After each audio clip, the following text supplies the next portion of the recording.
Good afternoon, everyone. Thanks for joining us on KREM 2 News First at 4. I'm Tom Sherry. Welcome, everyone. I'm Whitney Ward. We want to get right to some breaking news for you right now. Police have arrested a suspect in connection with the vandalism of a South Hill Jewish temple.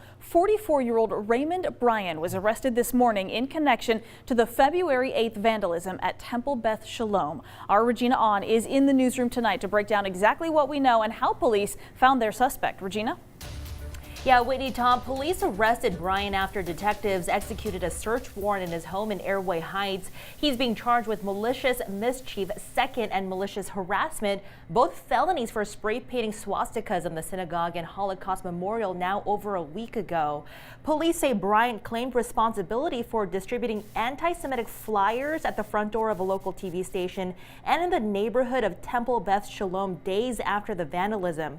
The synagogue's camera system captured the image of the suspect, and officers canvassed the neighborhood for any evidence.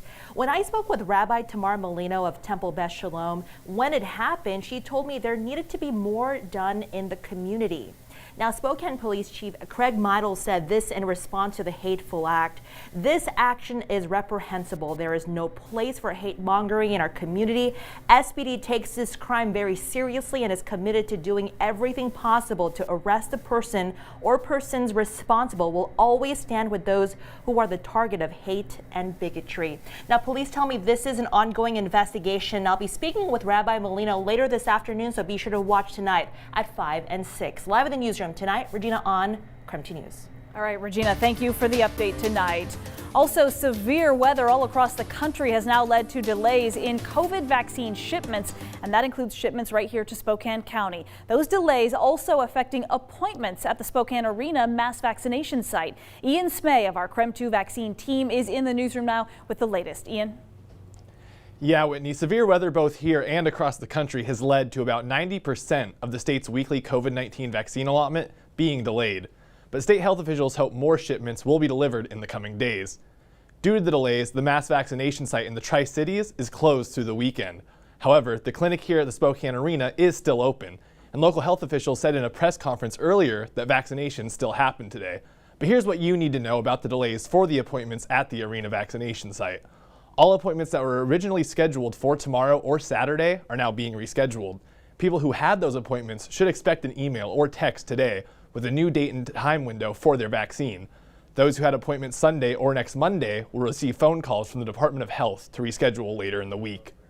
Also here in Spokane, Providence and Multicare have had to reschedule a number of appointments to next week due to a delay in shipments they were expecting to receive.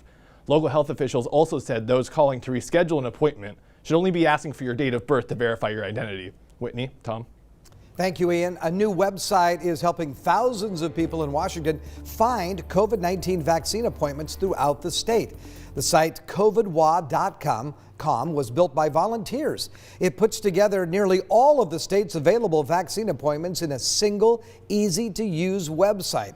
It tells patients which providers have doses and then directs them to the sign-up pages. We think there's probably 100,000 people out there on any given day clicking all of these links, and we really want to let them know that that game of whack-a-mole is over. You can now come to one place and get that information. Amazing, created by volunteers. The site says to check back frequently, especially on Sundays and Mondays for new appointments before booking. You must confirm your eligibility with the Washington State Vaccine Phase Finder. Again, this site is called covidwa.com. And for more information on the COVID vaccine here in Eastern Washington, just text the word vaccine to 509-448-2000. In other big news today, until now, Amazon has remained pretty tight-lipped about a massive facility out in Spokane Valley. Today, though, KREM 2's Amanda Rowley was able to confirm with Amazon that Project Fireball is the site of yet another fulfillment center here locally. Amanda has been tracking this story from the very beginning. She shares now what we know and how many jobs this will bring to the area. We were here in October with only the name Project Fireball to go off of. But today, Amazon officially confirmed that this site here in Spokane Valley is in fact another fulfillment center. This 1.3 million square foot facility will soon provide more than 1,000 jobs. The building will serve as a non-sort fulfillment center. Amazon says employees will help pick, pack, and ship larger items, including bulk cleaning supplies, pet food and supplies, outdoor furniture, and sporting goods. I'm extremely excited when you hear that that this facility is going to bring 1,000 new jobs to our community. These are jobs that pay above minimum wage and have access to great benefits. I know Amazon is a company that regularly promotes from within. So if you can get one of these positions with Amazon, you have great opportunity for advancement. According to Amazon, it typically begins hiring about 1 to 2 months prior to opening a new facility. Its new Spokane Valley Fulfillment Center is expected to open later this year. In Spokane Valley, Amanda Rowley, KREM 2 News. Well, good news for the community and, of course, anyone who might be looking for a job. So we're excited about that, and we'll keep you updated on any progress as that continues to move forward. In the meantime, Tom, we want to talk about weather that seems to be moving in. We're just counting down now the hours or minutes, really, until the snowflakes start to fly again. Yeah, we've got another one headed our way. It'll start later tonight, continue in the overnight hours. So, again, snow expected tonight, 1 to 2 inches possible. Mostly cloudy skies expected on your Saturday. It'll be rainy on Sunday, maybe a little snow mixed in, but it's going to be warmer. Right now, forecasting daytime highs to climb actually into the lower 40s on Sunday. Everywhere you see shaded in blue right here, that is a winter weather advisory that is in effect from until 7 o'clock tomorrow morning, actually 7 p.m. tonight through 7 a.m. tomorrow. That's when we should see the bulk of the snowfall. We're seeing snow just now beginning to fall, just little flurries. You can see that on that live camera feed. We're also seeing added to the airport with a current temperature of 29 degrees. So just now beginning to move in. So we're seeing snow along I-90, also down into the Palouse, up in areas of northeastern Washington. So here it comes. By the way, I think we'll get about 1 to 2 inches of snow in the Spokane area, 2 to 3 inches of snow over in the Court Lane area. 27 will be the overnight low. We'll look for a chance of snow at times tomorrow, especially in the morning hours. Daytime high of 36. Looking ahead to the weekend, you can always count on me to do that. We'll look for a high of 36 on Saturday and dry.